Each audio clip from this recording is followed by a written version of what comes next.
So, good morning. My name is Kemi Oyeshala. I'm the founder of How to Think Global Solutions, and I want to talk to you about thinking for a moment.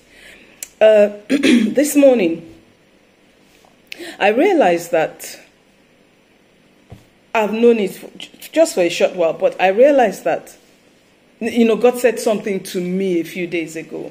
And so while I was praying this morning, I write the things he says to me down. When I was praying this morning, I remembered it and I went back to it. And part of it was, take it slow. Take it slow. So I had, you know how we are, we interpret what we think, what we believe, what we know he has said. And so I realized that that's what I had done. I had not taken time to think on it. I just thought, yeah, this is what he said. Yeah, let's go. In my usual way. And so I slowed down this time. And I said, he said slow down. You didn't actually slow down to understand what he has said to you. And then another cognition came to me. And that is that what language does God speak in? What language does he speak in?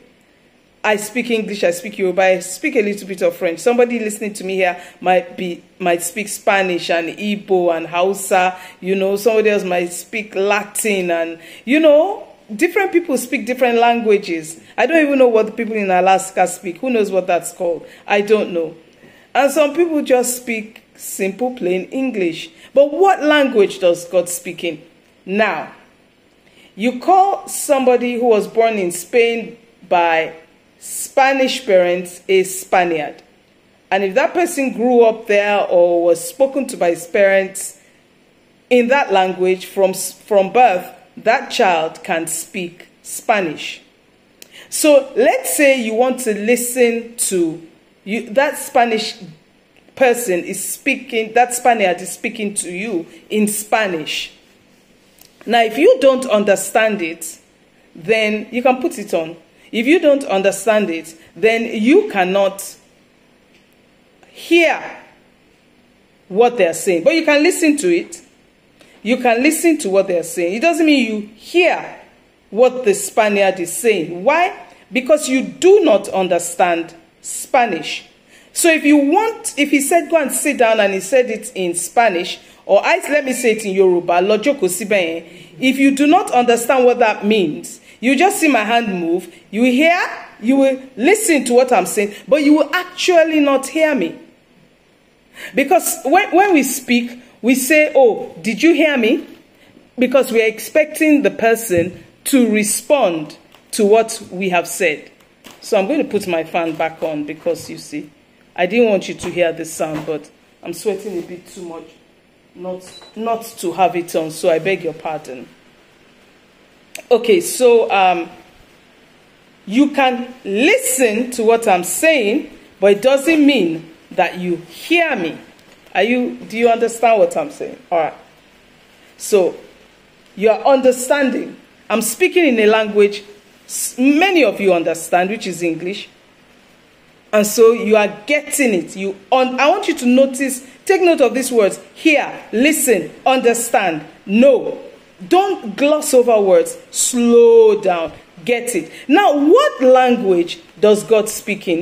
We've been taught in church, God speaks in your language. God speaks to you at the point at which you are. Yes, he does. He does. There are 10-year-olds I've heard who have gone to Harvard and they have graduated. There's one, how old is he? 14 or so. He's got a PhD. He's that smart. He hears, he listens, he understands. He knows what to do with whatever his PhD is in. But what language does? But if another 10-year-old who is not at that level goes to do his PhD, you understand what they're talking about. When I started my PhD, I did not understand a lot of what they were talking about because I had not been to school for years. So, what language does God speak in? I was thinking about it, writing it down, getting explanations. Like if I'm talking to somebody who is Spaniard, they speak in Spanish because I don't understand Spanish, and all that stuff. Then I said, what language does God speak in? I said, well, it depends on what country he's from. And since God made the entire universe, he's not from any country. We are the ones who have separated ourselves into, we are. So but I said, okay, since he's not from any country, what is he? Who is he? I said, well, I'm human, he's spirit. He is spirit. He's not human, he is spirit. He said it, I am spirit, and they that worship him must worship me in spirit and in truth. Going further, what language does he speak in? I said, okay, you speak spirit language. What is spirit language? I mean, what is spirit language? Well, he doesn't speak any other language. He doesn't. He speaks spirit language. There isn't anything you can really do about that. He can't speak any other language. So anytime he speaks to you, he is speaking spirit language. He's not speaking English, Yoruba, French, Spanish. He's speaking spirit language. So even though you hear him in your language, or you've listened to him in your language, you have not heard him. Because when you hear somebody, then you begin the process of understanding. And understanding is breaking things down. It's like analysis. So I said, so what is spirit language? What's it called? Guess what I found out? I found out that it's called meditation. Think about that a second. And not too many people stop to think. That's what the word Selah means in the Bible. S-E-L-A-H. That's what Selah means. Stop and think about this. We're not supposed to be rushing about the world. No. It's supposed to slow down. And even when your friend or your mother or your brother, whosoever your spouse speaks to you in the language you both understand, pause and think about that. That is something I am practicing this year. It doesn't matter what anybody says. I'm going to, even if I understand the language, pause. You know why? Because meditation, which is the same thing as saying deep thinking, takes you to the roots of what that person is saying. It helps you to go on a journey of understanding.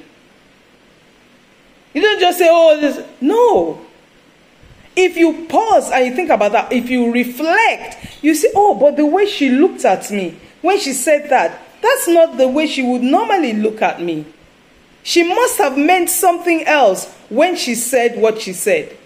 You know those people that come back to tell us, oh, somebody commits suicide. I pray nobody does because it's not smart. And I keep hearing people are doing it for the most incredulous of reasons. But let's not go there. I was suicidal twice, so I know what I'm talking about. I hear people say, oh, I heard, I went to meet this person, and I just spoke to him last night. I didn't know that's what he meant when he said he was going to get his last cup of water. And I just laughed. I said, what do you your last cup of water? Do you see? But if you had reflected there and then, if you had slowed down, if you had begun to practice the art of meditating, thinking deeply on what you hear, on what people say, not just what God says, you will get it. You will probably have picked up, People don't talk like that. What do you mean your last cup of water?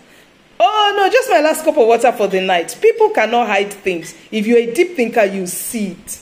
You hear it. You know it. You will understand it. So I'm inviting you to the As a Man Thinketh 90-day challenge.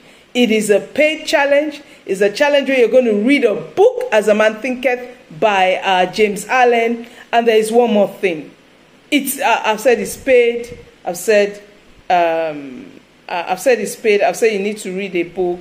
And there is a third thing I always say. I don't remember. But I'll put all the information you need. But if you are interested, we start next Monday. If you are interested, you need to write interested in the comments below this video.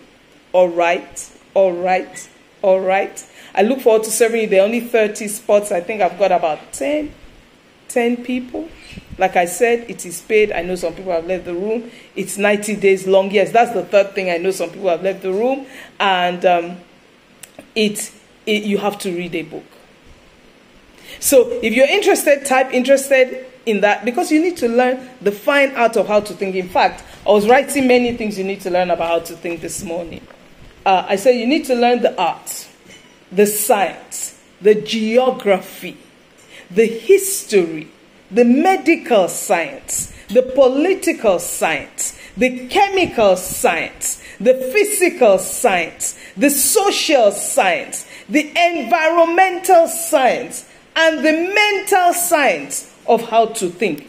It is then that you know how to dominate. I look forward to serving you. You stay strong. Bye-bye.